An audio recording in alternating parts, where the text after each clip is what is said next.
She's running for attorney general. Oh, God, that's a she coming? Is Zephyr coming? Yeah. That's like, sorry, you couple checking me out? Okay. How are you? How did you No. I don't know about Thanks, yeah.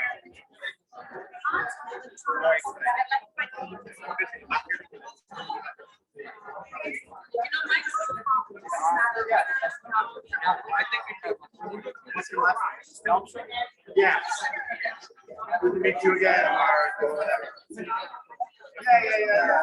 Absolutely. So I see, I don't know, but I work Hello, sir.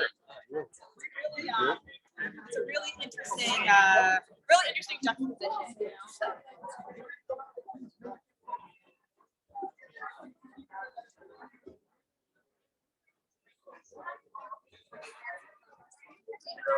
Oh no, we're downstairs.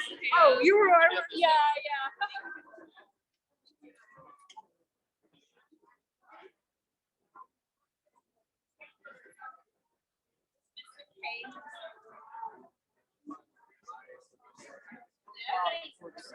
Merging of chapters, as well as this campaign to elect people to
Oh, okay, yeah.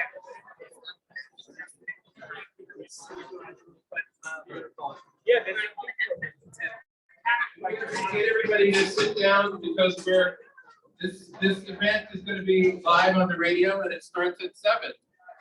So it's going to be broadcast at 7. So we need everybody to sit down. Please come on over here. Everybody sit down. Who's going to sit down? We have 6 minutes to launch time. This is going to be not only live streamed to people who signed up, but it's going to be on WBAI starting at 7 o'clock. So we don't want to just have people listening to a bunch of murmuring.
Maria Ordonez. Maria.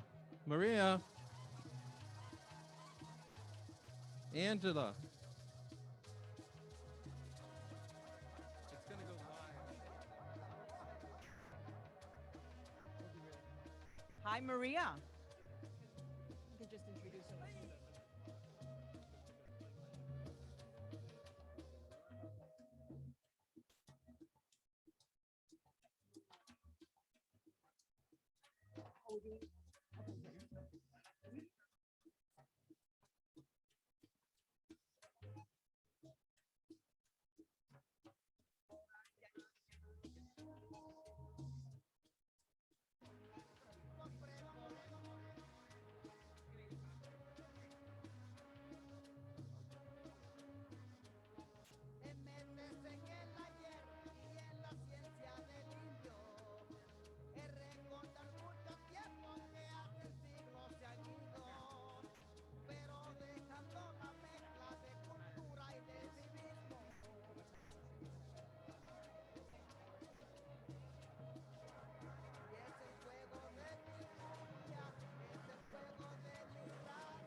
I just need her to like.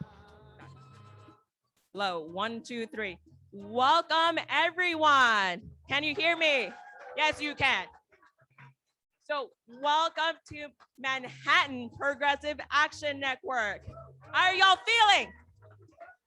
Good? I can hear you. How are you feeling? Amazing. So, I'm Maria Ordonez. I'm going to co-MC with. My name is Angela Fernandez, and welcome everyone. A pleasure to co-MC with Maria Ordonez, and very, very happy to be here. And I also want to thank the People's Forum for hosting us. So a round of applause for the People's Forum. All right, so let's kick it off. So we're going to start with Arthur Schwartz, who is going to introduce a radio show that he does regularly in 2 minutes.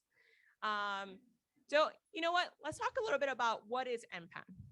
MPAN is a group of progressive folks. We're going to come together to fight for progressive causes like the New York Health Act, a Green New Deal, public power, and to make sure that we finally have a voice in our government and in our communities. I know a lot of folks here are here from different communities, so we want to ensure that all of you have a seat at the table. We are going to be the people that are going to fight for that and make that change possible. And to add to that, we are going to have some very interesting information that we're going to share a little later, because in New York City, the local political process is a bit of a mystery. Like, what does it mean to be a state committee person in the Democratic Party? Who knows this? Does anyone know? So we are going to kind of put the veil aside and really shed some light on this, which is something that is so important and so necessary. That's one of the reasons why we created MPAN. And it's, oh, question.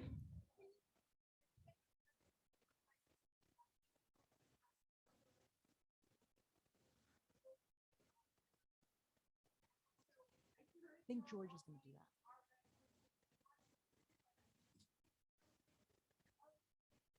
So a little bit of that. This is the New York group, but we're gonna get to that with George. I don't know where George is right there.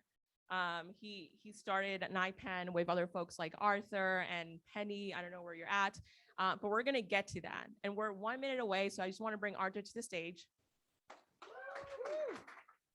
So Arthur is an amazing activist. You're a lawyer.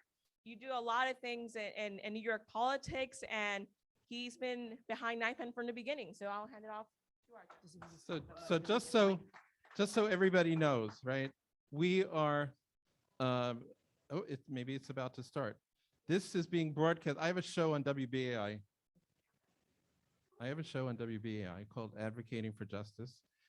Hopefully the studio is linking in where this event is being broadcast on Zoom to people who signed up for a link, but it's also being broadcast as my show this evening. So every speech that happens for the next hour is going to be on the radio. And on WBAI. And remember that. And I think probably I'm on the air. So those of you who are listening tonight on WBAI, and those of you who are listening here on listening on WBAI and advocating for justice, we are here tonight for a launch event of the Manhattan Progressive Action Network, MPAN. And MPAN is it's a new idea that we had because we originally launched NYPAN, and I'll go into some of the history. We originally launched NYPAN from the Bernie Sanders campaign. And the Bernie Sanders campaign, people should understand, the Bernie Sanders campaign, in my view, grew out of the Occupy movement, right? The Occupy movement that said, we're taking on the 1%. But the Occupy movement was sort of isolated. It was inspiring, but it was isolated down in Lower Manhattan, about a block from where I work. And Bernie Sanders came along, and in the fall of 2015, there was a very small group of us that were meeting about supporting Bernie. He was running about 5% in the polls. And we said, well, you know, why don't we talk to them about running a statewide slate of delegates for the convention? So we had somebody come from the Sanders campaign, and they said, well, we've gotten enough interest around the state. We could put together Democratic National Committee candidates from most of the congressional districts. And then they looked at me and said, you know election law? And I said, sure, I know election law, right? And I became the lawyer. And we wound up running 185 delegates in all 27 congressional districts. Bernie got 42% of the vote in the state of New York. We went to the Democratic Convention with 117 delegates that were from all over the state, because once he won his 42%, and he won in each district, whatever percent he got some delegates. So we had about 117 out of about 300 delegates that were going to Philadelphia, as I recall. And it was amazing, because what we had delegates running. We had people running for office. Some of them didn't know each other before. And Bernie in January 2016 almost won, or did win, or came close, or lost by 0.5% in Iowa. And all of a sudden, this little campaign that was running 5% became a national phenomenon. And everybody wanted to work with Bernie. And everybody was welcome to work with Bernie. And he had all these radical ideas, which now were part of the Democratic Party platform, right? Medicare for all, Green New Deal, all of that free tuition in college. This was like super left wing, but he put it out there and he said, anybody that wants to work with me, I want to do it. And he said, we can't just march around, we have to win office. We're going to use my campaign not just to win the presidency, but to change American politics so that people who come out of the Occupy movement, people who are marching around climate change, people who are marching around criminal justice reform, people who want to take on the 1% will run for office, just like me. And so we worked together. We had all these people all of a sudden all over the state that wanted to petition. We had to get petitions to get not only Bernie on the ballot, but our 27 slates of delegates. We had to petition in every one of 27 congressional districts in the state. Far reaches up in New York, where congressional districts run through cow pastures, right? And in each area, we had a team of people. And those team of people worked together and started communicating with each other, sharing experiences. How do I do this? And they started sending in their petitions. And at the end of 5 weeks, we had 80,000 signatures. 80,000 signatures by a bunch of amateurs, right? We went out, and it was in the winter. It was cold.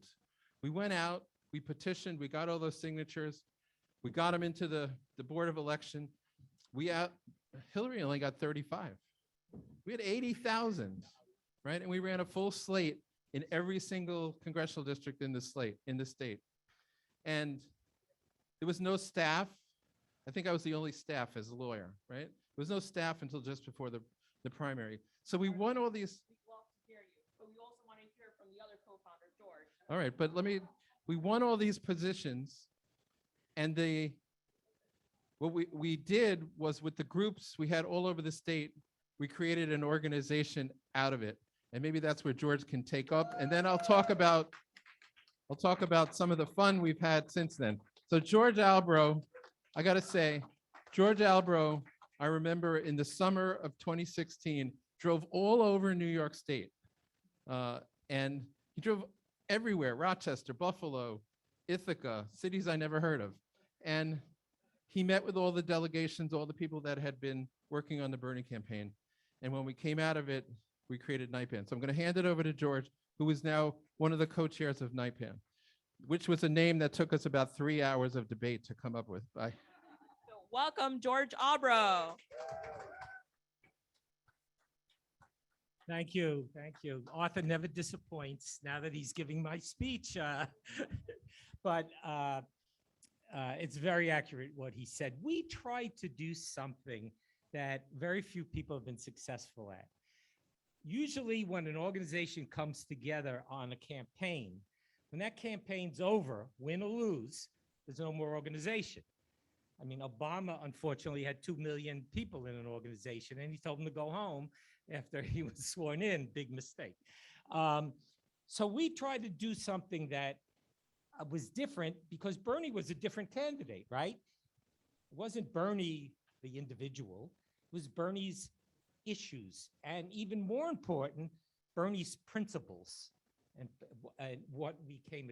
So we said, well, the campaign's over, but these issues are not. And we could fight for these issues that he campaigned for: single-payer health care, economic justice, workers' rights, racial equality. We could campaign for that in New York State. And why don't we bring together all these groups that Arthur talked about, who just spontaneously came together, and see if we could form an organization around that idea. So we went around the state and we said, hey, why don't we stay together? It took us a long time to get to this point. We worked very hard. We set the record with 85,000 signatures. I don't think anyone's come close to that, without any help from the campaign. And so we did that. And we were a collection of local organizations, and we got involved in very important, mostly voter rights acts. Remember New York, the worst voting state, the worst state for democracy? Well, we've helped change those laws significantly. Unfortunately, the Democratic Party dropped the ball a couple of weeks ago, and we didn't go further. But so we did that. We decided to get rid of the IDC, right? And we worked with organizations like the WFP and other organizations that have been trying to do that for years, and that said, well, maybe we could get rid of one in this election in 2018. Maybe we could pick off one or two and send a message. We got rid of all of them. All of them. We just wiped them off the face of the earth, and we got the Democrats, progressive Democrats, elected, who then changed more laws in 2 years in that session than they did in the last 50 years in Albany. When the Democratic Party with Cuomo and Jay Jacobs decided to get rid of the primary, remember the 2020 Bernie primary? We sued them with Yang, and we won in court and got the voters' rights to vote on that election. And Arthur was one of the councils who worked on that. And we've been working on various issues. And now we figure, look, we have a big agenda coming up, and we have to change our structure a little to get that agenda accomplished. What's that agenda? We have to elect a progressive governor. We have to get the first single-payer system enacted in the United States by passing the New York Health Act. That's right. And we got to take back the Democratic Party. Say it louder. Any head of the Democratic Party, like Jay Jacobs, who's from Nassau County, where there's 100,000 more registered Democrats than Republicans, and they get outvoted, and does nothing to pass same-day registration and no excuse absentee, things we've been fighting for years, because he wasn't asked, but did a lot to undercut India Walton in Buffalo, right? Ooh. Let's hear it for India Walton. She got 40-something% of the vote, running against two parties, the Democrats and the Republicans, and she still right. won that, 42%. So we got an agenda. We got to change our structure a little. So let's bring people together from neighborhood groups who could still do a lot of work and it exists, to county and borough chapters. And Manhattan is the first. You guys are always the first. But then we're going to do this in Brooklyn and the Bronx. And they already have it in Queens. And they're doing fabulous work. So we're going to do that. And if you guys decide to come with us, we could guarantee we've changed the forms a little. The issues have differed a little. But we're still the same organization that came together in 2015 when Bernie was 3% in the polls. And where that organization committed to organizing progressive activists, to elect progressive public officials, to pass progressive policies. That's where we are. Woo! Woo! Thank you so much, George. I'm not being.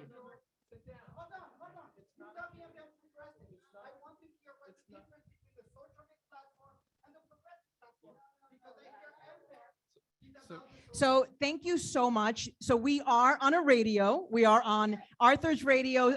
So I think they're not going to be able to hear you.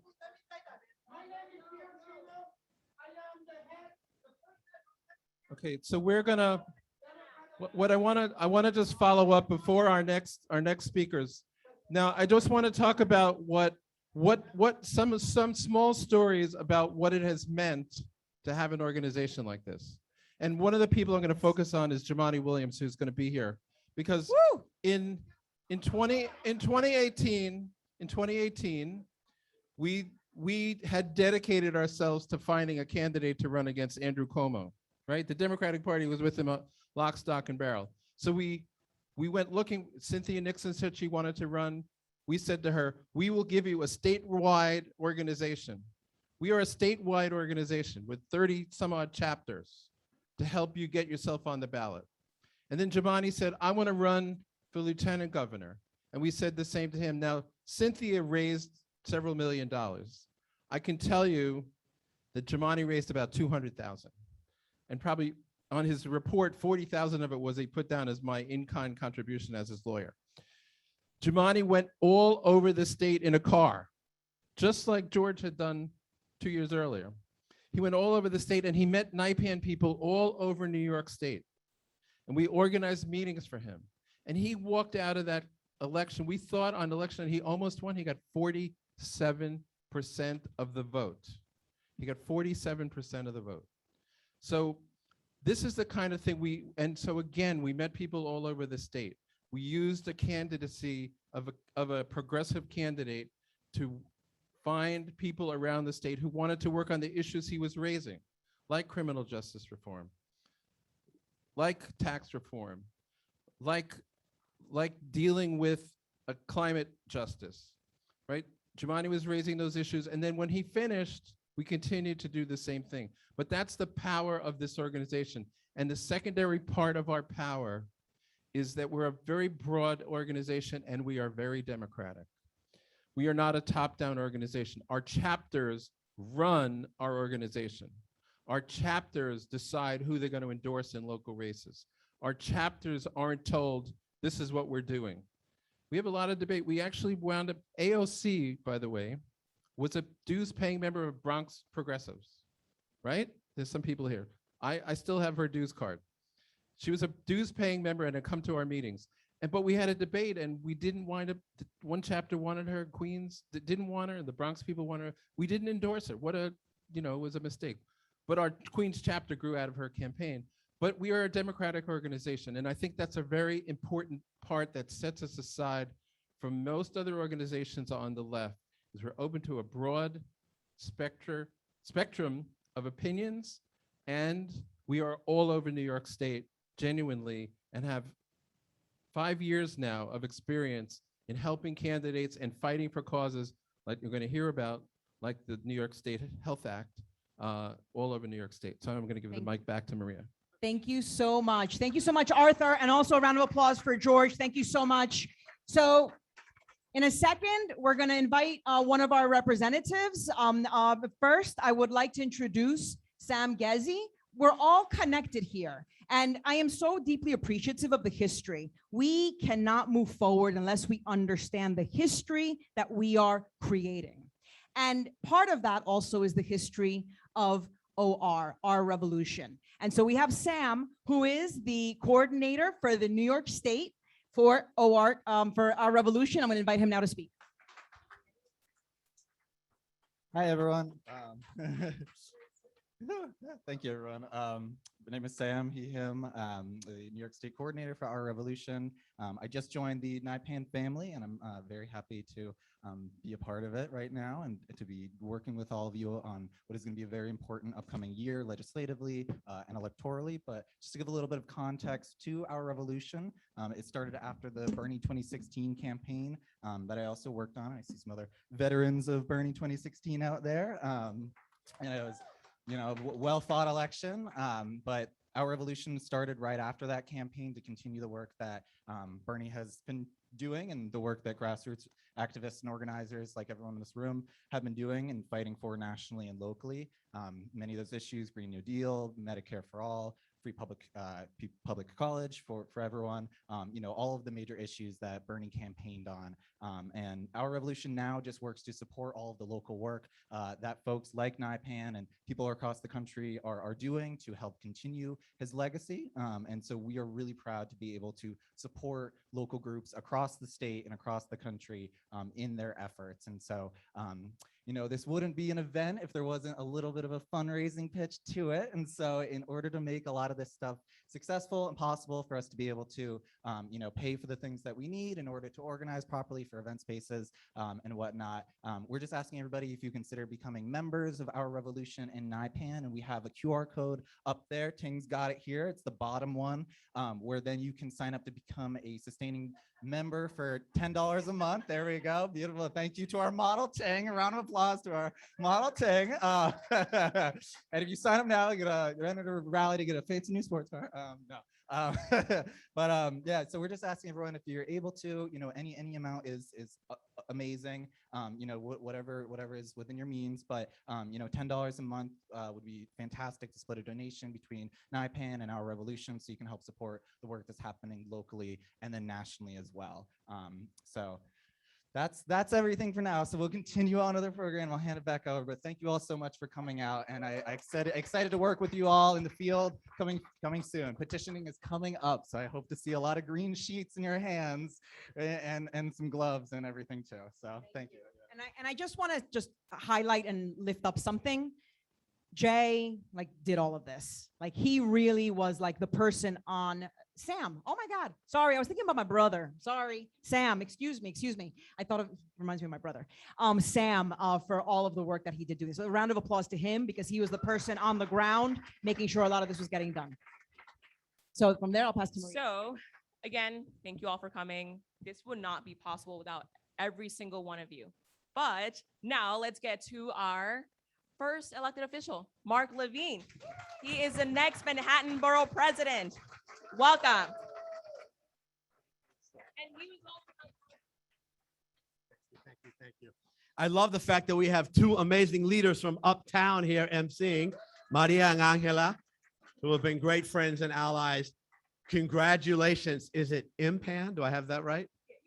Okay, MPAN. I know acronyms are very important. This is huge. Congratulations on the beginning of what will be a force for progressive activism in Manhattan. We need you now. We need you more than ever. This is a moment of incredible opportunity in New York City with an astounding new generation of young leaders elected to office here, taking office in January. Oh my God, the new city council, more diverse, more dynamic, and yes, more progressive than at any point in history. Can you applaud for the new city council? We also got some good borough presidents coming in, Vanessa, Antonio, Donovan. We got a little bit of a problem on Staten Island. Maybe that'll be your next organizing effort. I don't know if there's an SI PAN or not. There definitely should be. But I want to push back on the very bad takes that I've seen in the wake of what admittedly was a difficult election night 2.5 weeks ago. So many people have said the takeaway is that progressives have to rein it in, that Democrats have to be more timid. The opposite is true. The opposite is true. We have to go big to put on the table bold ideas that touch people, that will impact their life, like the very powerful idea that no one should be without health care in this society. That was obviously true 2 years ago, but after a pandemic, it is undeniable. This is our moment to pass universal single-payer health care nationally and in New York State with the New York Health Act. The very simple idea that you should have the right to organize a union, that obstructionism is on the rise by big employers. We're going to push back on that. That's a winning political message. And if I may, like the idea that every single tenant in housing court should have the right to an attorney. We did it in New York City. We got to go statewide. Can we get MPAN on that? Yes. We need you to fight on that. We will support that. The eyes of the world are on Manhattan. Sorry to the Attleboro people, but this is, after all, a Manhattan event. And that is an opportunity, but a responsibility. So we have to be the global leader in the race to carbon neutrality here in Manhattan. And we have to make the case that saving the planet also saves jobs, creates jobs.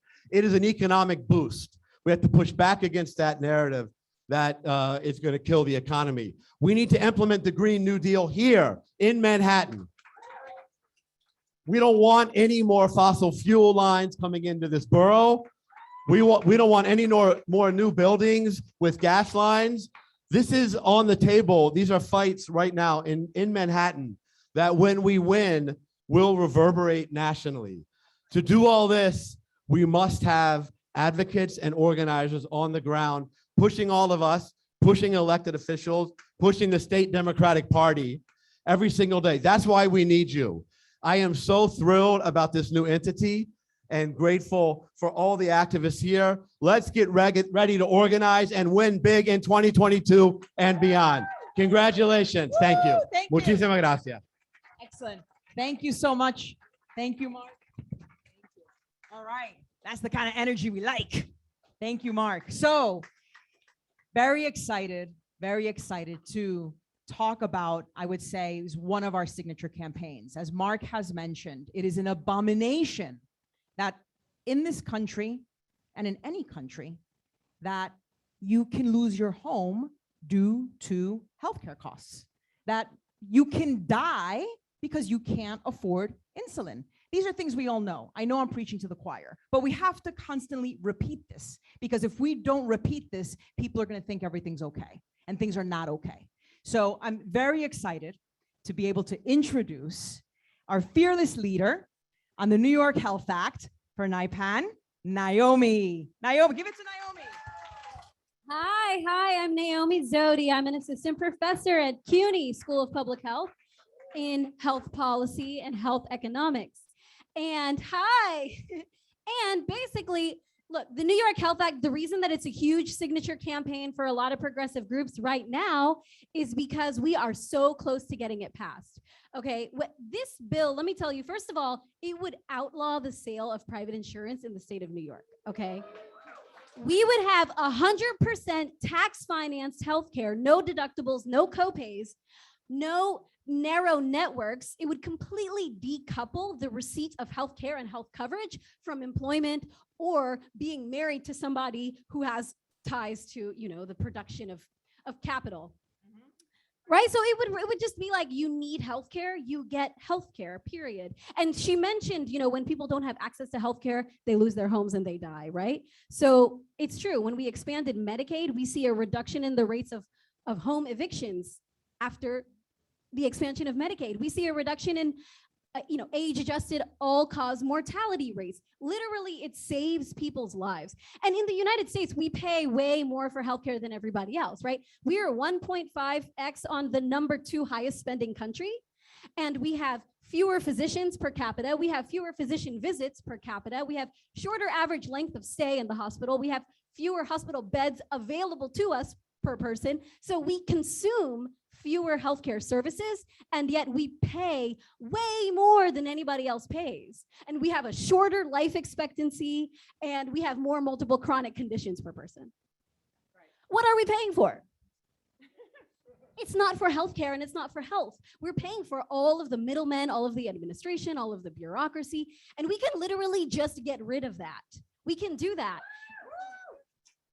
This bill, the New York Health Act, was first introduced in 1992. They had multiple very comprehensive studies of how it would work out. One of them was from the Rand Corporation and others from UMass Amherst. And the fact is, like, it is possible, it is doable. The economics behind it are very sound, and that's why literally every single other country in the world has done it. The only thing that we need is courage. We need the political will. We need the ground game. We need organizations of people coming together to demand healthcare, to demand that we have an efficient, publicly run healthcare financing system that's equitable for everybody. So that's what the New York Health Act is. And look, we are so close to it, to the point where in the last legislative session, we had majorities of both houses co-sponsoring the legislation. Incredible. Majorities co-sponsoring in both houses. And what happened? They just never brought it up to a vote. That's how they got away with it. That's how they got around doing what the people wanted them to do in the first place, or what they were elected to do. It's their job, really. So all we have left, the only thing we have left, we've made it this far, all we have left is to just say to them loud and clear, get up, do your job, bring this thing to a vote, and let's take it home.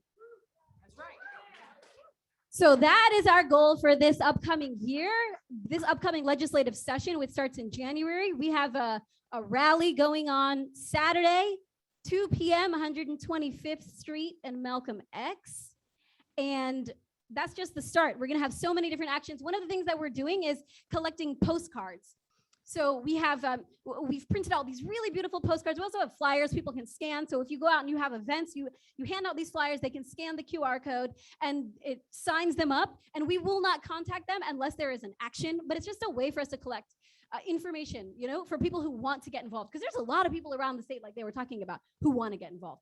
Okay, we are also collecting these postcards. You fill out your information and it shows like which district you're in. We're collecting them. We already have a few hundred. We want 10,000 statewide. We're going to deliver them all at once together to the leadership of the House and the Senate and say, like, here are all your voters who want this to happen.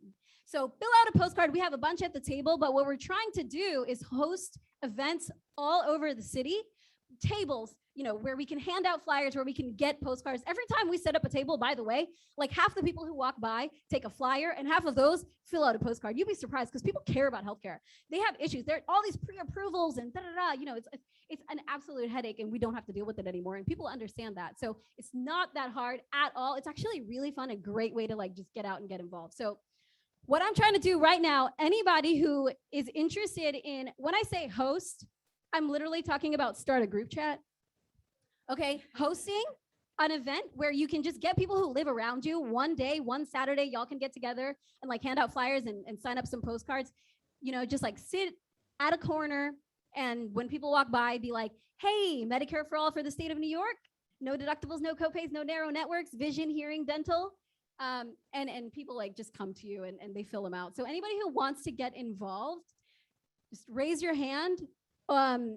Yes. Awesome. Okay, so here's what we're gonna do. Anybody who wants to get involved, should we do a raise a hand or should we do it? Okay, raise a hand. We're gonna come around and we're gonna take your information. Who wants the New York Health Act? Everyone who wants to host an event. Okay, cool. And then what we're gonna do is later on tonight, we're gonna see everybody who wants to show up at an event, and you guys will find each other and we'll hopefully be able to schedule our first couple of events before everybody disperses tonight. So that is the plan. I'm super excited that I've seen so many hands raised tonight. I really think we're going to be able to do it. So thank you, guys. I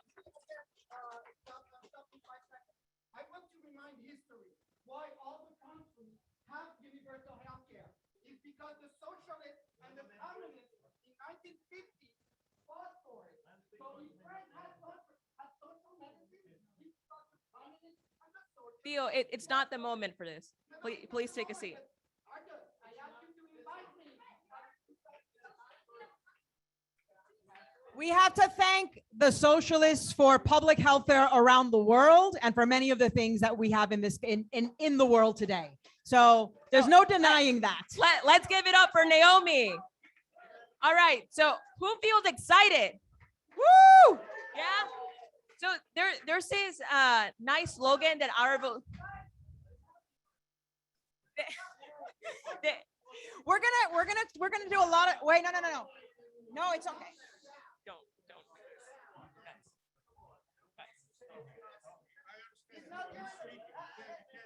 Listen, we want to be able to hang out and have drinks after this, but if we do this, we may not be able to do that. So No. Socialism and progressiveness is not your event. It's a movement that is worldwide. So don't hijack the momentum of that. NYPAN, I am a member of NYPAN. I am a member. I have to. thank you so much. Thank you. So what we want to do is we have some great speakers coming. We have Zephyr Teachout coming. Round of applause for Zephyr. She's on her way. We have Jumaane. Jumaane Williams is on his way. And we have Harvey Epstein as well. And Harvey Epstein is also on his way. So I want to thank the people that helped put all this together. Every Thursday night for the last 2 months at 9 p.m., a couple of brave souls would get together on Zoom at the end of a work day, all tired. But we were like, no, we have to be able to have these meetings to be able to put on a great show. So I want to be able to thank a couple of people. And I'm going to have Maria start.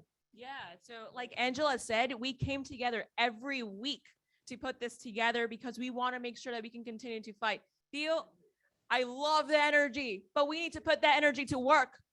What? No, Theo, we got to put that energy to work. We got to make sure that we have the New York Health Act. We got to make sure that we elect a progressive governor. And I am going to start by thanking Arthur Schwartz. Woo, Arthur, round of applause for Arthur for all the work to get this ready. Tank Barrow. Tonight. Ting Raise Barrow. your hand. Ting. Penny Our Mintz. captain, Ting. Penny Mintz, right there. Penny Yeah, Mintz over there. Please, when you get a chance later on, just go up and thank them personally. Introduce yourself and Nestor thank Medina, them. raise your hand. Nestor Medina. Woo! We got Brian Mangan. Brian Mangan right there. Thank you so much. Sam Gezi, of course, also every Thursday. Luis Ordonez, where's Luis? Unwavering Luis, always there. Maria, of course, as well on those Thursdays. And George Albro, thank you so much. We missed someone else, Angela Fernandez. Yes, and I was part of that. part of those fun meetings. I actually wanted to, get us into the mood. One of the nice slogans that our revolution has is when we organize, we win. So when I say when we organize, I want y'all to say we win. When we organize, we win. When we organize, we win. When we organize, we win. Amazing.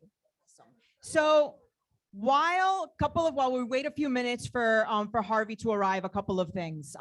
Please, if you haven't signed up already to be a member of MPAN, you can sign up over there. Additionally, we are going to have a quick conversation, and I know I'm like switching the agenda here a little bit, but I think to be a good time for us to talk about some of the efforts and the work we're doing around state committees and state committee training and state committee enrollment. And Luis, I'm looking right at you because you're on our agenda to be able to talk about this. And I think this is important because we lose out on a lot of democratic opportunities, and I mean democratic with a little d, because a lot of decisions are made behind closed doors in the state committee of meetings and votes. and we're not there. And we lose out by not being there. So we're gonna crack that open, and we're gonna have Luis be able to talk about some efforts to pull people into this process. All right, so it's Louis, George, and I'm going to talk a little bit about this too, because for those of you who don't know, Louis is my brother. We've been in this fight forever, and Yeah, I mean, one of the things we're doing this year is state committee, judicial delegate, and county committee. And with this done, if we get this done, and we won't succeed 100%, but we could succeed at least 50% maybe, and if we could do a big big noise, we could actually take out people like Jay Jacobs and the corrupt county leaders we have in our counties. And one of the things we're doing is we're encouraging people to run for state committee, judicial delegate, and county committee where they live. And on December 2, you want to say that? yeah, so on December 2, we're going to have an amazing statewide training co-hosted by the Manhattan Young Democrats, by New Kings Democrats, and I'm missing one group, New Reformers from Queens, and Empire Indivisible, to make sure that we equip every single one of you with the tools to run for county committee, to run for judicial delegate, to run for state committee, and then next year for district leader. But let's focus on this for now. And just run. Go out there and run. It's only 10 signatures right now. I'm a district leader. I ran with only two. Yeah, I only spent $2,500, and I beat the president of the community board, who got supported by the county leader, and also be the person that was supported by the congressman. So if I could do it with $2,500 and only with NYPAN's endorsement and our revolution endorsement, then I think y'all could do it too. It's not that hard. I mean, go get your signatures. If you're from the community and you're doing the work already, go do it. Talk to your neighbors. There's different platforms out there where you can see, where you could run for county committee and see who's registered or not, and we're here to help. Do you want to say any words? District leader, That would be great to explain. it's like basically like, the former district leader, that didn't run, something he told me that is always stuck in my head is the ultimate organizer. So if you're a district leader, you get to organize a community, and you got the elected officials in different organizations, one call away. They will pick up your call if you're a district leader or a state committee. And on top of that, you get to appoint poll workers and, attend these executive meetings where most of the time it's corrupt because the county leader gets to do whatever the fuck he wants. And, the thing is that we got to change that. We got to make it transparent to the people and make it so the people have the voice at the end of the day. So one of the other, no, you go ahead. You're going to take it. So the reason why we got into that, well, the reason why I kind of opened my eyes is I was with a group that organized for the county committee in Brooklyn. And they decided there's 3,000 people in the county committee in Brooklyn. It's the largest Democratic registration in the country, in any borough, any county. And so they organized all of us, and we ran, and we petitioned on our 2 blocks, 3 blocks, and we got on and I was unopposed, and I was a state committee. First meeting of the county committee of Brooklyn. We had 500 people in the room. The meeting was supposed to start at 7. It did not start at 7. It started at 10 o'clock at night. Why? Because Frank Sedio, the county leader, was sitting there in front waiting for his proxies to come in. He could vote the proxies of the other 2,500, right? And when he got more proxies than we had in the room, we called the meeting to order, and one person outvoted us 500 with the proxies. That's the Democratic Party of the state of New York, right? So then they went in the back. The executive committee is made up of the state committee reps, 2 per assembly district, 1 male, 1 female, though we're trying to change that. But they went in the back and they made judges, right? They voted who were going to be the Democratic nominees for Supreme Court judges, 10 years term, $150,000, unlimited power in the courtroom. And they're alone, once they nominate someone on the Democratic line, they became the judge, right? The state committee is what we're focusing on because they have all the power and you could win these seats. And what do? They meet in convention in February, And they will nominate who is going to be the party's candidate for governor and all the state offices, Congress, and the Attorney General and the Controller. And the vote is weighted. It's weighted by what the amount of Democrats vote in the last governor's race. I live in the 52nd district, Park Slope, Brooklyn. The weighted vote is the biggest in the state. My state committee person, the female representative, is a great progressive. She ran and we helped her win. She has the most votes of any state committee person in the state. And when we had this fundraiser for India Walton in Brooklyn, 6 or 7 of them came, state committee members. We can seize the power of the Democratic Party by simply running for the state committee and getting a critical mass of people, and then we decide who the governor candidates are. That's why it's so dependent. And the state committee nominates who's on the Democratic National Committee. Who's on now from New York?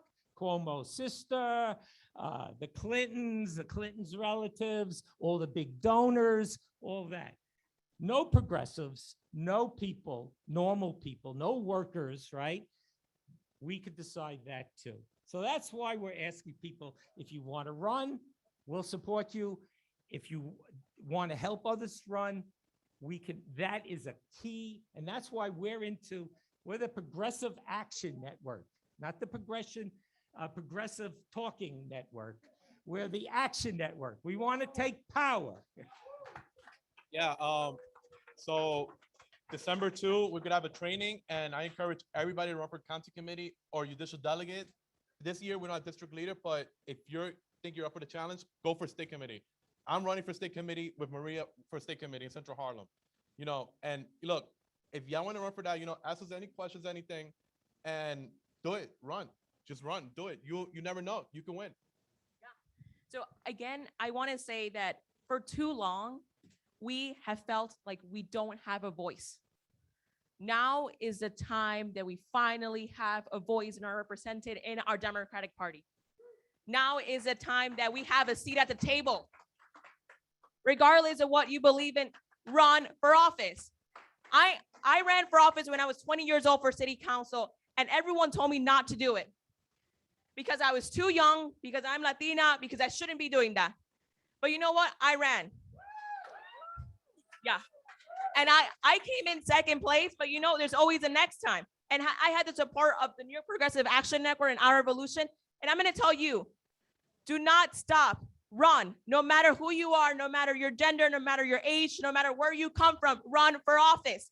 Even if that is county committee, even if that is judicial delegate. Judicial delegates choose judges, right? They make the law. We can have a voice on that. County committee choose people when there's a vacant seat. So recently, there's multiple vacant seats for the assembly. Those were all chosen by the county committee. We can have a voice for that. They were not chosen by the people. Now we can affect change, but we need numbers. We need to represent this progressive movement. And the same is with the state committee. We can elect a progressive governor. Same is with district leaders. We can finally elect a progressive county leader that's not a lobbyist. We can finally have elected officials that represent our movement, and will finally get the New York Health Act passed. That will finally get a Green New Deal. We can finally get affordable housing. Can you imagine how many things we can do if we just had a voice, if we just had a seat at the table? And we can do it together. So run, run, run. Excellent. Thank you so much, Maria. Thank you. So our next speaker just walked in, but let's allow them to get a little acclimated. So what I would like for all of us to do here is, because this is truly grassroots, and this is about the connective tissue amongst us. Turn to the person that you don't know, introduce yourself, share your name, where are you from, and what you hope to get out of this meeting tonight. And so if you can just go ahead and do that right now, take 2 minutes. Maria. Hi, Maria. Hi, I can introduce myself. So where do you live? I live in West Harlem. Okay. What I are live you in the with? Heights. I live in the Heights. And so what are you hoping to get out of this meeting tonight? Well, I hope to meet amazing organizers and work together for amazing things in our communities. Awesome. Well, I'm here. I'm very happy because I ended up learning quite a bit and it was unexpected.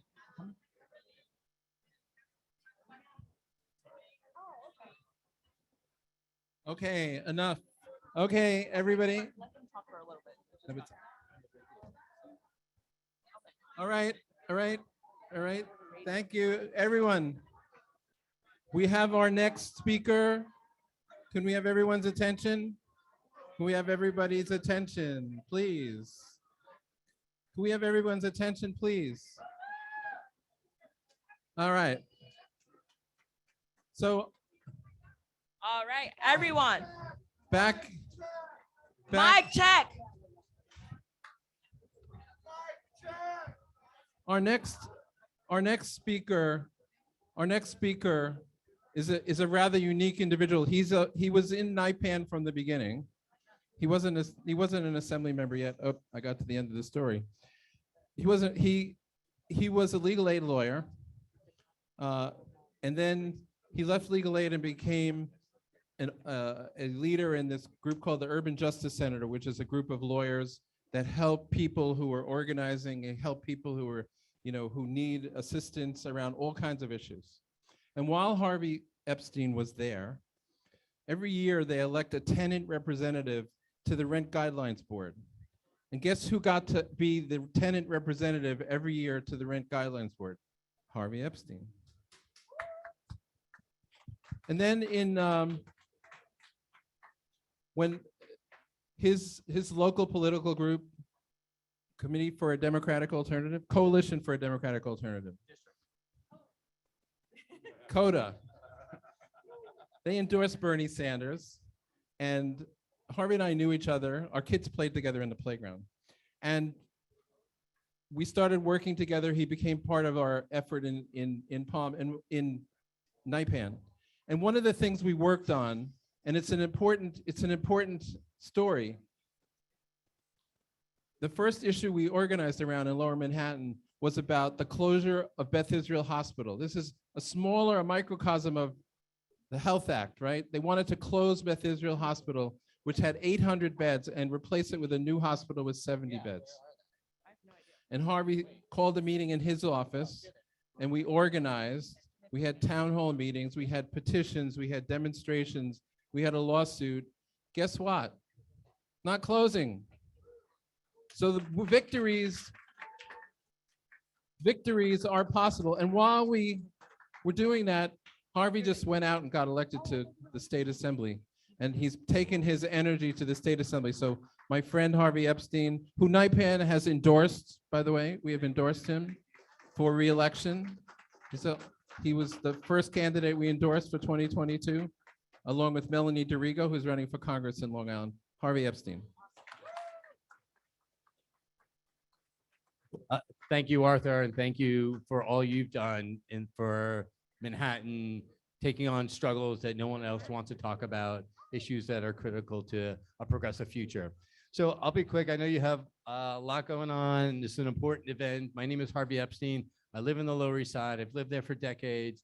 I am the assembly member who believes my job is to be an organizer. Our job inside is to represent our community and the voices of our community. And that means whether it's housing rights, criminal justice reform, decarceration, environment, energy. There's so many issues that our state can handle, our state can work on, and we need movement people in all spaces. So NYPAN, PALM, and now MPAN, right, is a critical voice because together we're going to advance a progressive agenda. And what we've seen is in the last year in the assembly, where more progressive people got elected, the assembly had to shift with the membership. It was 2018, it was whatever the governor wants, we'll get done. In 2020, when we had more progressive assembly members and senators, we could get bail reform. We could halt solitary confinement. We could repeal walking while trans. In 2021, when we had more and more voices who were saying, this is what we stand for, we had the first in the nation excluded worker fund. We are focusing on people who are excluded from the system. That's billions of dollars that could not have gone to the hundreds of thousands of New Yorkers who needed it. So that's what progressive politics is about, is getting people in those rooms, in those spaces to advance progressive institutions and progressive ideals. So it's not just me, it's not just you, it's all of us in this collective. And how we organize on the outside and how we organize on the inside makes a critical difference. So people say, you're only just going to be one member. It's really not true. You're going to be part of an institution that's going to make a difference in the lives of millions of New Yorkers. And that's our job every single day. That's your job every single day. So sometimes it's easy to get disheartened what's going on in Washington and look down and say, we can't do much. But in Albany, there's so much we can do. There's so much we can do with change, with leadership change, with struggles that change, with people who believe our values. So what we all have to continue to do is engage, not just say, well, they've run before, they're gonna run again, to really push those folks, to say, hey, this is what I stand for, do you stand with me? To push people across the state, because we have an opportunity 2022 to have the most progressive state legislature in the history of New York. We'll pass the New York Health Act with all your help. We will decarcerate our state and get thousands of people out of prison. We'll at elder parole, bail and timely parole. We can get people the right to vote. Time and time again, we can do things in New York State that undermines the racist history that we have in New York State. It's all our responsibility, all our obligation. I'm glad to be here to stand with you, to fight with you, to know that MPAN will be the future for Manhattan. I'm continue to be a part of this and make sure that our revolution happens together for all of us. Thank you. Thank you so much. Thank you, Assemblymember. Round of applause, please. Thank you so much. Thank you. So this is what we need more of. We need more representatives like Harvey, who truly are representing not only us, but the needs of people in New York State, across the state. So we have a couple of folks that we'd just like to recognize. First, we'd like to recognize Rana Abdelhamid. Please, a round of applause for Rana Abdelhamid. Over there, feel free to speak with her after our program.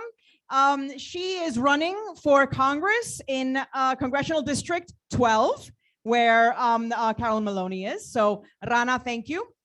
And then we have another person that I'm not going to announce because Maria is going to announce, but it's super exciting. Go for it. Yes, so I am spotting someone all the way in the back. Paperboy made it. Woo! Hi, Paperboy. Come over here, Paperboy. Come over, come on.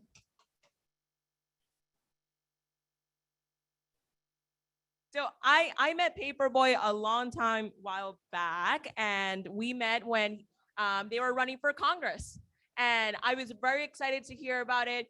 Paperboy had a grassroots movement, and I don't know what you're doing next, but let's hear it. All right. Paper, yeah.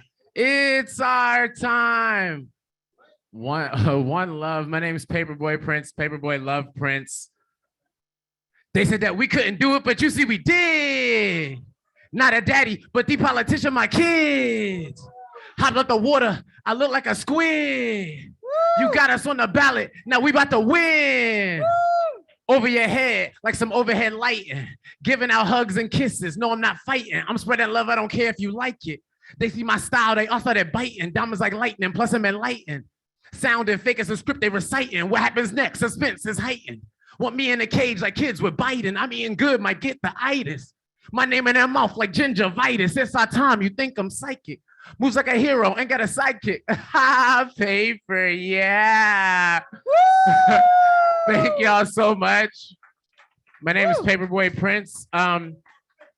Listen, we can change this world. I'm also a county committee member as well. So that's right.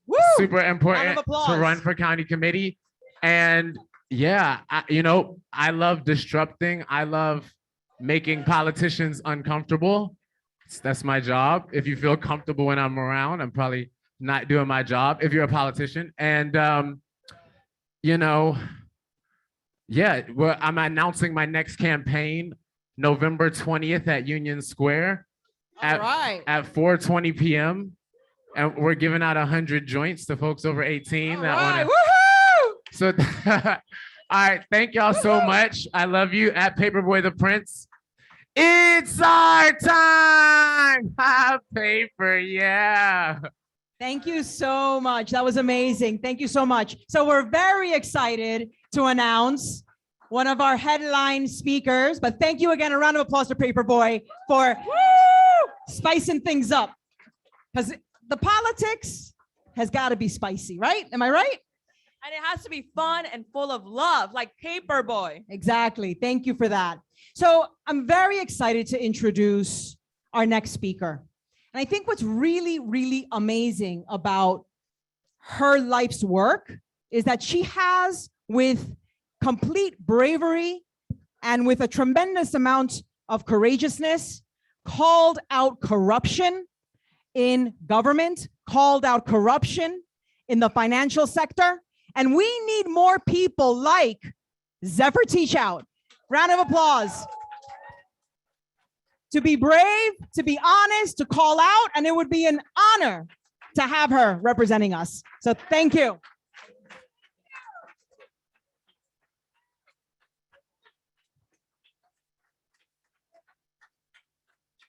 Well, good evening, Manhattan NYPAN. Oh, hello, everybody. It's, as some of you may know, because probably the last time you saw me, I had a bump. I have a wonderful 3-year-old. And tonight is one of the nights that I take care of my son. So I'm sorry I was late. I'm sorry that I'm wearing holiday socks with my sneakers. That I have just rushed here, but there is nowhere I want to be besides with you in this rising progressive moment in Manhattan and in New York State. Can you all hear me okay? Can you all hear me okay? The other day, my 3-year-old said I had to go away to do work for about half an hour and leave him playing on his own. And when I came back, I thought he'd be really unhappy. But he was grinning and grinning, and he said, "Now I'm Dashiell. I was Lona, but now I'm Dashiell." You know, Lona, lonely. But what he was saying is something very profound, which is that when we are alone, we are not fully ourselves. And when we come together, we can choose solitude. But when we are left alone, there is something less of us. And when we come together, we become fully ourselves. Right. And the power of this organization is that we are becoming more fully ourselves, and New York State is becoming more fully itself when we all come together. My name is Zephyr Teachout. I'm running to be the next Attorney General of New York State. Woo! And what we are talking about here, so let's talk about business for a second. We are talking about an opening in the largest public interest law firm in the world with extraordinary power to hold power accountable and stop corporate lawlessness and stand up for the people. So when Bill McKibben endorsed me the other day and spoke out for me in the New York Times, he said that we needed some big change, and he thought I would be a very useful crowbar.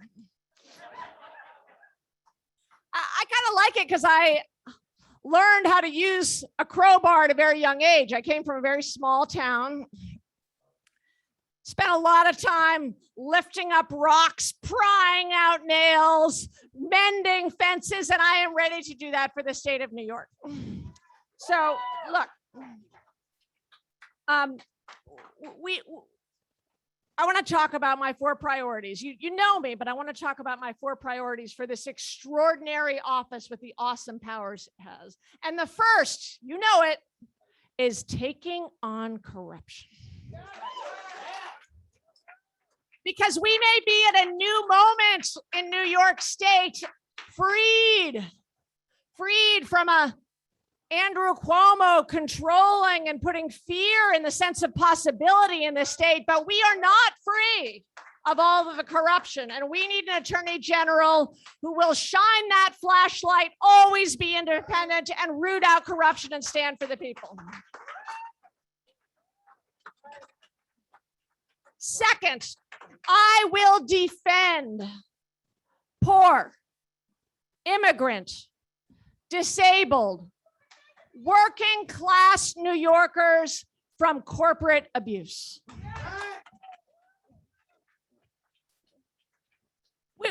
We just have to make it too expensive to keep breaking the law. I mean, we need big, creative, cutting edge lawsuits to stop the rampant wage theft, misclassification, tax fraud, worker abuse, discrimination. We're talking about the pharmaceutical industry, the big tech industry, big ag, warehouse employers, and big real estate.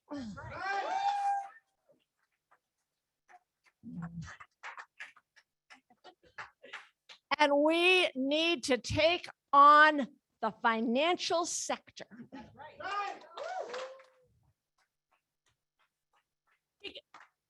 Because the New York Attorney General's office can be the voice for the people who are crushed and cheated and stolen from. Okay, my third priority. You guys ready? You ready? Let's talk about climate justice. Woo! We are talking about lead and mold, and asthma is a climate issue because people spend 90% of their time indoors. That's right. Right? But we are also talking about big, lying fossil fuel polluters who are making buck off of the destruction of our state and our country and our future, and I will not stand for it. And climate justice means calling out the fact that it is overwhelmingly Black and brown and disadvantaged communities that are hurt by climate change, that face toxicity, unsafe air, soil, and water.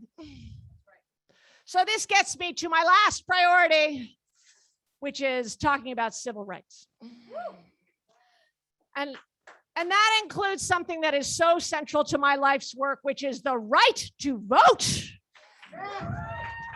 And you guys know that the big lie has come to New York, right? You saw that. You saw Ron Lauder, a billionaire, spending $3 million to bring the big lie to New York and stop voting rights here in New York State. And we are not going to rest. We are going to fight for voting rights here and across the country. That's right. Woo. And I got to tell you, when I think it was 7 years ago, I was on Chris Hayes, and it was a little after Shelby County versus Holder, where the Supreme Court lawlessly struck down the Voting Rights Act. And I said, we got to be talking about expanding the court. And he said, what did you just say on national TV? But we have to, of course, be talking about expanding the Supreme Court, because the filibuster isn't sacred. 9 justices isn't sacred. It's people having justice themselves, dignity in their own lives, the power to control their own lives. That is what we have to be fighting for. And I am so proud to have one of the greatest civil rights leaders in the country, the great Attorney General Keith Ellison, supporting my campaign. Because when we talk about equal rights, we have to talk about police and prosecutorial accountability. No one is above the law. All right, I know I'm taking up your time. All right, but I'm so happy to be here. Oh my God, I mean, reproductive rights. We've got some problems at the federal level, but we have so much power at the state level. And I launched on Monday, our multi-regional, multi-generational, multi-racial campaign for justice, with supporters from over 10 counties, over 30 elected officials and leaders. And when I am your Attorney General, we are all going to be there together, Because to run the largest public interest law firm in the country means being able to hear about the local injustices, to know what is happening with the local evictions, to know about the garbage crisis in Rochester and how it connects to the garbage crisis in New York. And so I think of us all going there together. Look, there's some people who don't want me in that office. I've already been hearing some stories. So my opponents are going to be funded by big corporate money, and we are going to be driven by grassroots power. I hope you join us. This is a campaign that doesn't start today or last week, but is a campaign for a just New York that started 8 years ago, and we are not going to stop till we get there. Thank you so much. I love to be here, NYPAN. Thank you so much. Thank you. So we just got word, Jumaane Williams is literally just a few minutes away. So I think if you started your conversation, continue your conversation. Before you get back to your conversation, I want to, just like we gave a shout out to a couple of candidates, I want to give a shout out to Iyapa Saritupac, who's running for Senate District 26, and he got endorsed by DSA recently. So give it up for him, for Iyapa. And now go to your conversation. Talk about getting involved with the New York Health Act, rally to 20th in Harlem, or talk about December 2nd, the training with state committee. Just get involved, get active. I don't think this mic is working. Don't go far away. Jumaane is literally a few minutes away. Don't go far away.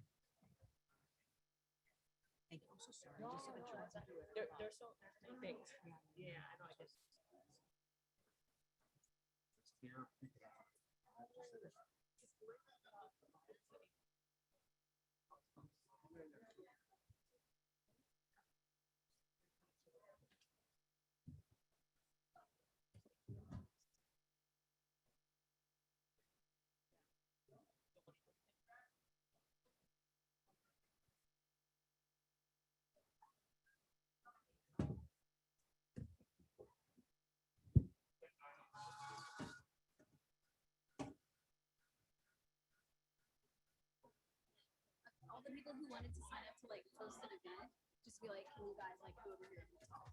Oh, sure. Wait, mic check. Oh, no.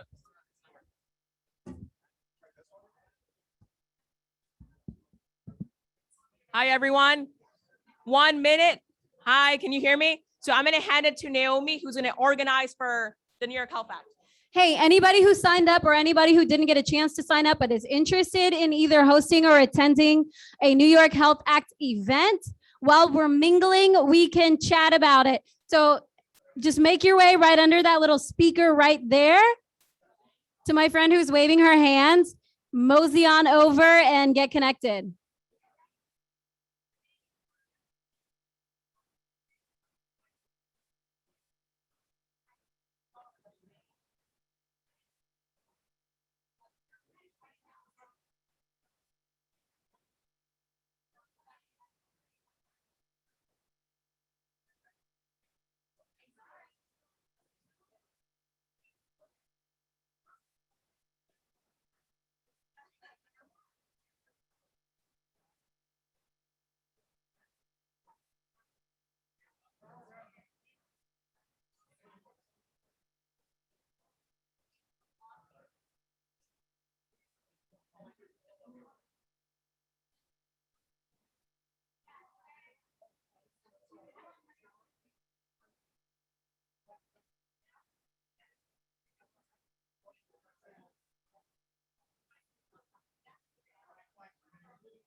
Hi, can everyone please take their seats? We have the last portion of our program. Everyone, please come and take your seats because we have public advocate Jumaane Williams. He's in the house. Jumaane Williams is in the house. So if folks could please kindly, because we actually have a hard stop at 8:30.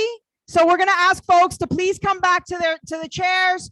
Definitely grab the person you're talking with and tell them to come on over. Please come back because we're gonna have public advocate Jumaane Williams come and say a few words.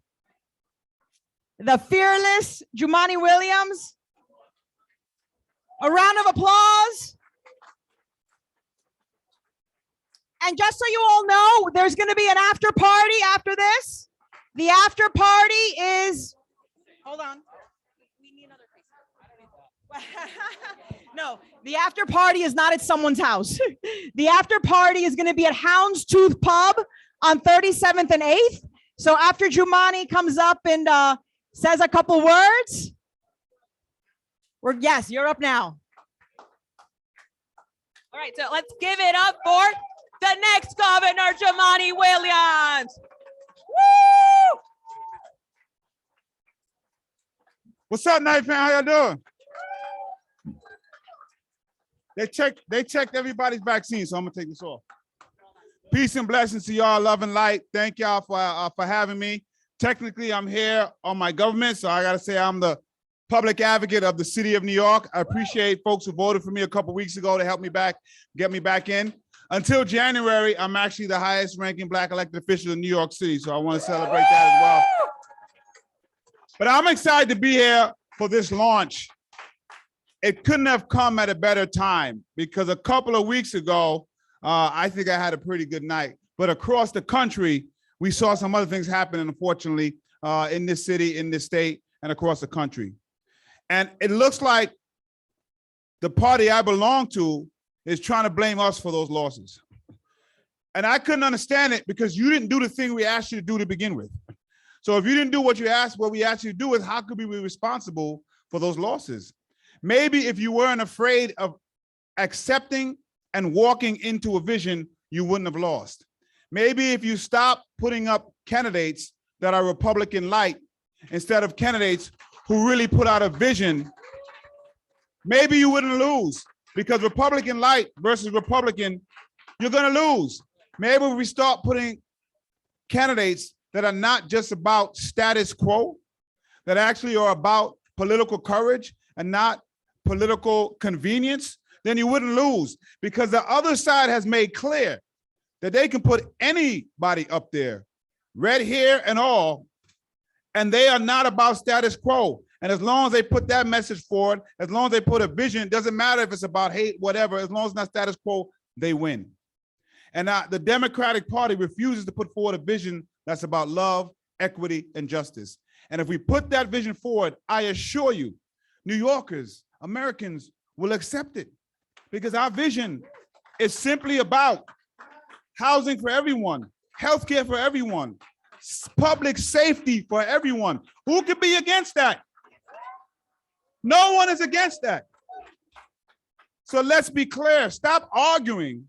Stop joining with Republicans and arguing with activists in the street about the terminology they should use on their trauma. We spend so much time arguing about defund. What we should have been doing is saying my job as a leader is not arguing about people expressing their drama and how they do it, how expressing their trauma. My job is to take that trauma and turn it into practical solutions. And if you spent time doing that, you would have won. We lost 3 ballot initiatives. That is a complete failure of leadership.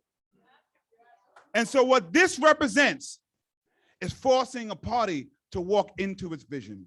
Stand up straight with your back held high and tell people not what you're against, not who you're against, but what you are actually for.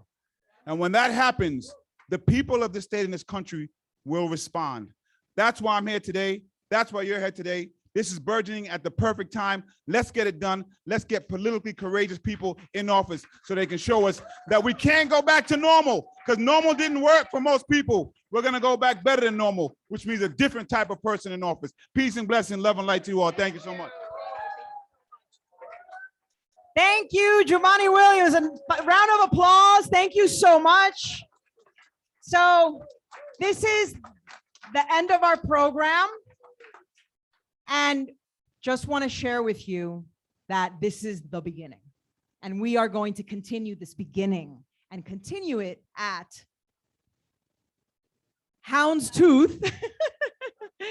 Houndstooth on 37th Street and 8th Avenue.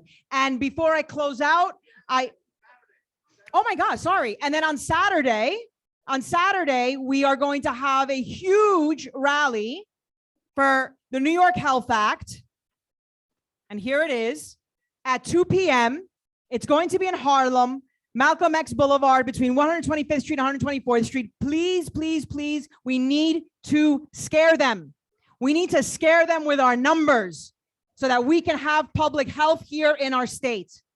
So I will give la palabra final to Maria, who will close it out for us. And thank you again, everyone. And we'll see you in the next after party. Thank you. So don't forget, December 2nd, go to the state committee training. Learn how to run for county committee, judicial delegate, state committee. Get ready, run. It's going to be a takeover. We're going to have a progressive party finally. We're finally going to elect someone like India Walton, Jumaane Williams, Zephyr Teachout. We're going to make the difference. The time for change is now. All right? Time for change is now, and the movement continues. Thank you. Thank you.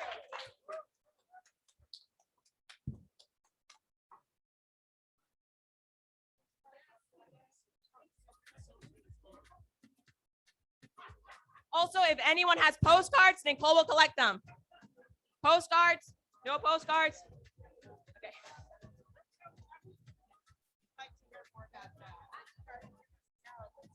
No, that's fine. So, you know.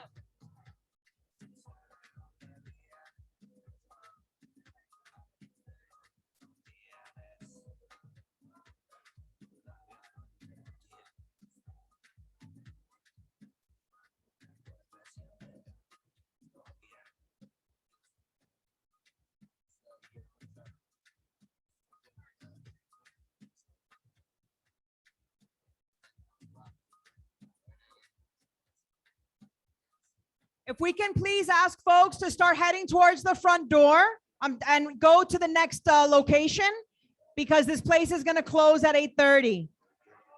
We're not ending the party. We're just starting the party. As my mom would say,